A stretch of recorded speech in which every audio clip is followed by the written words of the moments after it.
சிவவோம் சிவவோம் சிவ சிவவோம் ஹரவோம் ஹரவோம் ஹர ஹரவோம் சிவவோம் சிவவோம் சிவ சிவவோம் ஹரவோம் ஹரவோம் ஹர ஹரவோம் ஓம் நம சிவாய சிவாய நம ஓம் நம சிவாய சிவாய நம ஓம் நம சிவாய சிவாய நம ஓம் நம சிவாய சிவாய நம சிவாய நம ஹராய நம சிவாய நம ஹராய நம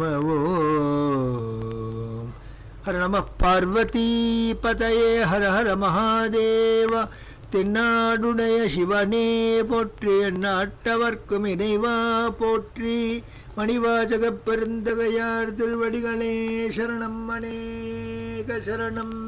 ஆசை என்றால் அவா அறுத்தல் என்று வள்ளுவர் பெருந்தகையார் அவாவை அறுக்க வேண்டும் என்கின்றார். அவா என்ப எல்லா உயிருக்கும் எஞ்ஞான்றும் தவா பிறப்பினும் வித்து.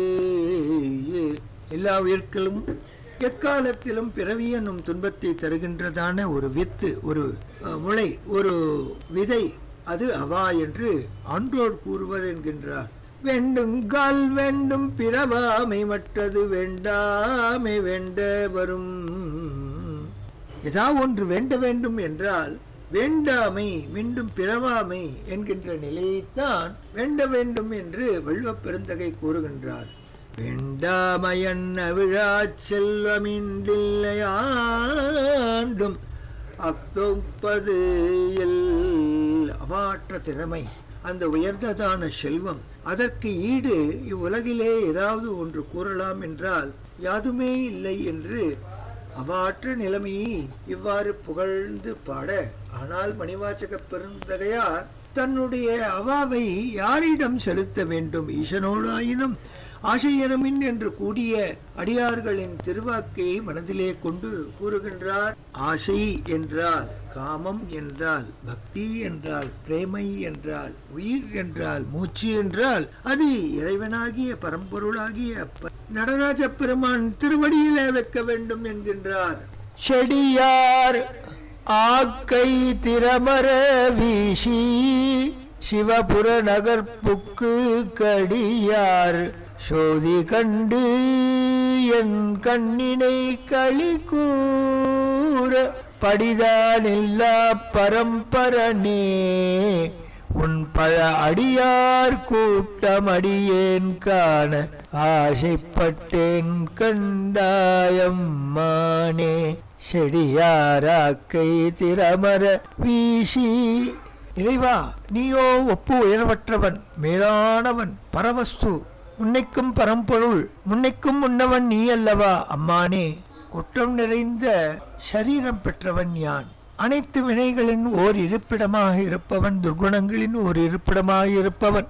என் உடலோ அதன் தன்மையை அறவே ஒழித்துவிட்டு உன் திருப்படி தனியிலே ஈடுபட வேண்டும் என்று ஆசைப்படுகின்றேன்.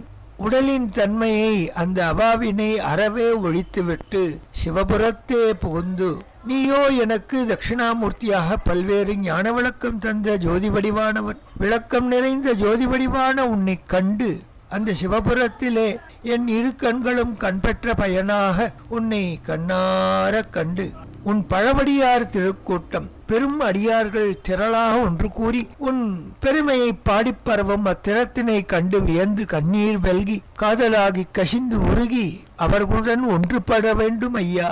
அவர்களோடு ஒன்றோ இணைந்து பாட வேண்டும். அவர்கள் கூட்டத்தின் நடுவே இருந்து பாட வேண்டும். அவர்கள் பெருமையை உணர்ந்து பாட வேண்டும். அப்பா, உன் அடியார் கூட்டத்தில் என்னையும் ஒரு புறமாயிருக்க நீ அருள்வாய் என்று இங்கு பிரார்த்திக்கின்றார். செடியாராக்கை திறமர வீசி. ஒத்துழைக்காத உடல், அதன் பேல் அவா கொண்டேன். அந்த அவாவினை அறவே ஒழித்துவிட்டு சிவபுரர் புக்கு சிவபுரம் வந்து கடியார் ஜோதி கண்டேன். உன்னுடைய திருப்பாத சலங்கை கூட ஐயா எனக்கு ஞான விளக்கத்தை தருகின்றது. அதனுடைய சிறு அசைவு கூட எனக்கு ஒரு பொருளை உணர்த்துகின்றது. அப்பேற்பட்ட நிலையிலே உன்னை கண்ணார கண்டு கண் படைத்த பயனாக களிகூற கண்டு படிதான் இல்லா இப்படி அப்படி இல்லாது நீ வருவதும் போவதும் உன் அழகை இங்கிருந்து கண்டு அங்கிருந்து கண்டு நின்ற வண்ணம் கண்டு அமர்ந்து கண்டு மனத்திலே கண்டு ஆக உன்னை கண்ணார கண்டு உன் பழ அடியார் திருக்கூட்டத்தில் அடியேனும் ஒரு புறமாயிருந்து உன் பெருமையை பாடி பரவ வேண்டும் ஐயா. இந்த உயர்ந்ததான உன் திருவடிகளிலே உமாதேவி கொண்ட ஒரு பாகத்தை ஒப்போடு ஏற்றுக்கொண்ட பெரும் திறனை கண்டு வியந்து ஞானபத்மம் ஆகிய பக்தர்களுடைய மனத்தை விகசிக்க வைக்கும் ஞானசூரியன் நீ அல்லவா. உன் திருவடி வாரத்தே பழடியார் திருக்கூட்டத்தில் ஒரு புறமாய் என்று அவர்களோடு உன்னை பாடி பரவும் உயர்ந்ததான திருப்பணியை இந்த அவாவினை நீ தந்துருள வேண்டும் என்று ஆசைப்படுகின்றார். முன்னர் சொன்னார், உன் பேராயிரம் பாடி பரவ வேண்டும். ஆதிமந்தம் இல்ல அருப்பெரும் ஜோதியா உன்னை காண முயன்று பிரமாதியரும் வியக்கின்றனர். விண்ணோர்களும் மன்னோர்களும் உன்னை பாடி பரவுகின்றனர். அப்பேற்பட்ட உயர்ந்ததான திருவடியார் கூட்டத்திற்கு ஒருவனாக ஒரு புறத்திலே இருந்து உன்னுடைய திருவுருவத்தை திருமுடி பர்யந்தம் கண்டு தரிசித்து திருவடியிலிருந்து திருமுடி பர்யந்தம் திருமுடியிலிருந்து திருவடி பர்யந்தம் நீ உன் பழ அடியார்களை கண்டவுடன் உன் கண்கள் மலர்ந்து ஆனந்தத்தாலே அந்த விகசிக்கின்ற அந்த புண்டரீகாட்சத்தை அந்த மலர்ந்த திருக்கண்களை அந்த கடைக்கண் நோக்கினை நான் பெற வேண்டும். அதுவும் உன் அடியார் திருக்கூட்டத்தின் நடுவே ஒரு புறமாக இருந்து நான் பாடும் பணியை நீ ஏற்றுக்கொள்ள வேண்டும் என்று தன் தீரா அவாவினை இந்த ஆசப்பத்தை பூர்த்தி செய்யும் போது கூறுகின்றார்.